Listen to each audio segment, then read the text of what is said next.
പിന്നെ പൊട്ടം ചെയ്ത പരിപാടി എന്താ അറിയോ?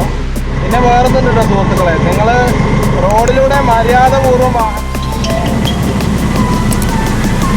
ഒരു 10 മിനിറ്റ് 10 മിനിറ്റ്. അപ്പോൾ കള്ളൻ്റെ കാര്യത്തിൽ ഇനി കള്ളന്മാരുടെ നാടായിട്ടാണ് ഇനി കേരളം വരിക. ഒരുപാട് സ്വർണവും മറ്റതും പൈസയും കാര്യങ്ങളൊക്കെ എടുത്തിട്ട് വീട്ടിൽ കൊണ്ടുപോയാ ഇല്ലെങ്കിൽ വീട്ടിൽ കൊണ്ടുപോയാ ഇതിലെന്താവും ചെയ്യുക? വണ്ടി ഇങ്ങനെ കഴുകും, ഇന്ന് കുളിപ്പിക്കോ? കുറച്ച് കയ്യിനും കാലിനൊക്കെ ഭയങ്കര വേദന ഉണ്ട്. അപ്പോൾ ആ വേദനയ്ക്ക് എന്തെങ്കിലും മരുന്ന് ഇവർ പരത്തി തരുമോ?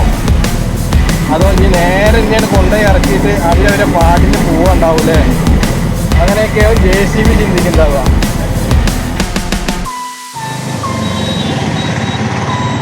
നമ്മളെ കള്ളനെ കിട്ടിയപ്പോൾ എല്ലാവർക്കും സന്തോഷമായിട്ടുണ്ടാവൂലേ? സന്തോഷിക്കാൻ വരട്ടെ. ഇതൊരു ട്രയൽ മാത്രമായിട്ടാവും എനിക്ക് തോന്നുന്നല്ലോ. ഇനിയും അങ്ങനെ ഒരുപാട് മോഷണങ്ങൾ നമ്മുടെ കേരളത്തിൽ ഇനിയും നടക്കാനുള്ള സാധ്യത ഉണ്ടാവും.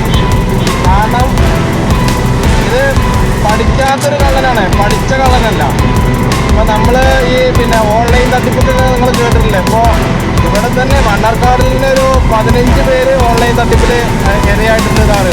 അതിൽ 3 പേര് 4 പേര് ആകെ കേസ് കൊടുത്തിട്ടുള്ളത്. പക്ഷേ പോലീസിൻ്റെ ഭാഗത്തുനിന്ന് അങ്ങനെ ഓരോ എന്താ പറയുക, റെസ്പോൺസിൻ്റെ കാര്യം മാത്രമല്ല, അവർക്ക് ഇതിലൊന്നും സഹായിക്കാൻ കഴിയില്ല. അവിടെ കൊണ്ട് കുടിക്കുന്ന ഈശ്വര ദൈവം ഒരിക്കലും മോശമായ പ്രവൃത്തിക്ക് കൂട്ടു നിൽക്കില്ല. ദൈവം എപ്പോഴും, ദൈവം തന്നെ നിങ്ങൾക്കറിയില്ലേ, ദൈവം തമ്പുരാൻ പരിശുദ്ധനാണ്. അപ്പോൾ മൂപ്പര് ദൈവത്തെ പ്രാർത്ഥിച്ചിട്ടുണ്ടാവും. പക്ഷേ ദൈവത്തെ പ്രാർത്ഥിക്കുമ്പോൾ മൂപ്പര് എഴുതിയിട്ടുണ്ടാവും ദൈവം എന്നെ രക്ഷിക്കുന്നുള്ളത്. പക്ഷേ പിന്നീട് ഇപ്പം ഞാൻ ഒരു കാര്യം പറയാട്ടോ നിങ്ങളോട്. ഇപ്പം ഞാൻ നിങ്ങളറിയാതെ എന്തെങ്കിലും രീതിയിൽ ഒരു തെറ്റ് ചെയ്തിട്ടുണ്ടെങ്കിൽ ആ തെറ്റ് പിന്നീട് അതറിയാം. ആരറിയും? അത് നിങ്ങളാണ് പിന്നീട് അറിയാം. അത് ഇപ്പോൾ ഞാൻ ഇപ്പോൾ ഒരു വീഡിയോയിൽ ഞാൻ വേണ്ടാത്ത എന്തെങ്കിലും പറഞ്ഞു എത്തിക്കോ, നിങ്ങളാദ്യം അത് കണ്ടില്ല, നിങ്ങളാദ്യം അത് സ്കിപ്പ് ചെയ്ത് കിട്ടോ, അല്ല ഒഴിവാക്കി കിട്ടോ. പക്ഷെ പിന്നീട് യൂട്യൂബ് പറഞ്ഞ സംഭവമുണ്ട്, അത് നിങ്ങളിലേക്ക് പിന്നീട് റെക്കമെൻഡേഷൻ ചെയ്യും. അപ്പോൾ റെക്കമെൻഡേഷൻ ചെയ്യുമ്പോൾ ഇത് ഞാൻ ഒഴിവാക്കിയതല്ലേ, അപ്പോൾ ഇതിൽ എന്തോ ഉണ്ട്, ഒന്ന് നോക്കാം എന്ന് കരുതുമ്പോൾ ഞാൻ ഈ തെറ്റ് വാക്ക് പറയുമ്പോൾ നിങ്ങളതാവും കാണുക. അപ്പോൾ ഇത് പിടിക്കപ്പെടും. അതുപോലെ തന്നെയാണ് ഇതുണ്ടായിരുന്നത്. കള്ളൻ കപ്പലിലാണ് എന്ന് നമുക്ക് ഇതിന് മുന്നേ മനസ്സിലായ കാര്യം തന്നെയാണ് നമ്മുടെ കേരളത്തിലെ മൊത്തം ആൾക്കാർക്കും.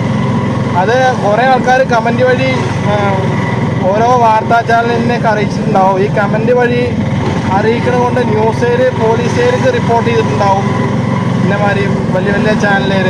അപ്പോൾ അതിൻ്റെയൊക്കെ അടിസ്ഥാനത്തിൽ CCTV കറക്റ്റായിട്ട് ചെക്ക് ചെയ്തിട്ടുണ്ടാവും. അപ്പോൾ അങ്ങനെയൊക്കെയാണ് ഇത് കിട്ടിയിട്ടുള്ളത്. പിന്നെ വേറൊന്നും കേട്ടോ സുഹൃത്തുക്കളെ, നിങ്ങൾ റോഡിലൂടെ മര്യാദപൂർവ്വം വാഹനം ഓടിക്കുക. നിങ്ങളുടെ കുടുംബം പോലെ കണ്ടിട്ട്, കുടുംബത്തിലെ എല്ലാവരുമാണ് റോഡിലൂടെ പോകുന്നത് എന്നനുസരിച്ചിട്ട് നിങ്ങൾ വാഹനം ഓടിക്കുക. പിന്നെ നിങ്ങൾക്ക് നിങ്ങളുടേതായ സൈഡ് മെയിൻ്റനൻസ് എപ്പോഴും വേണം. കാരണം ഒരു വണ്ടി അവിടെ നിന്ന് വരുമ്പോൾ ഈ വണ്ടിയുടെ മറി കടന്നിട്ട് പോയത്. കാരണം അതിപ്പോൾ ചെറിയ വണ്ടി ആയി, എന്നാലും വലിയ വണ്ടി ആണെങ്കിൽ ആ വണ്ടിക്ക് പോരല്ല, ആ സൈഡിലെ ഗ്യാപ്പ് മാത്രമേ ഉണ്ടാവുള്ളൂ. അപ്പോൾ നിങ്ങൾ ധൃതി പിടിച്ചിട്ട് ഒരിക്കലും പോകരുത്. അപ്പോൾ പിന്നെ തെറ്റ് നിങ്ങളുടെ ഭാഗത്താണെങ്കിൽ പിന്നെ നിങ്ങൾ ന്യായീകരിക്കരുത്. തെറ്റ് നിങ്ങളുടെ അല്ലാന്നുണ്ടെങ്കിൽ എന്തായാലും നിങ്ങൾ ന്യായീകരിക്കില്ല, നിങ്ങളവിടെ പറയാം. അപ്പോൾ അവർക്ക് മനസ്സിലാവും എന്താണെന്നുള്ളത്. ഇപ്പോഴത്തെ കാലത്ത് തെറ്റ് ചെയ്തിട്ടും ഞാൻ തെറ്റ് ചെയ്തിട്ടില്ലേ എന്ന് പറഞ്ഞ ആൾക്കാരാണിപ്പോൾ. അപ്പോൾ ഇതിൽ പറഞ്ഞത് എന്താ അറിയോ, കള്ളൻ കപ്പൽ തന്നെയാണെന്ന് നമുക്ക് എല്ലാവർക്കും മനസ്സിലായിട്ടുണ്ടാവും ആദ്യം തന്നെ. കാരണം 300 പവന്. പിന്നെ ആ പൊട്ടം ചെയ്ത പരിപാടി എന്താ അറിയോ, അവൻ്റെ വീട്ടിൽ കൊണ്ടുപോയിട്ട് അവനെ ഇങ്ങനെ എന്താ ആ സിനിമയുടെ പേര്, ആട് 2 ഇപ്പം കിടക്കില്ല, പൈസ മോഡിൽ ആ നോട്ട് നിരോധനമൊക്കെ ഉണ്ടാകുമ്പോൾ അതേപോലെയാണ് അവൻ കിടന്നത്.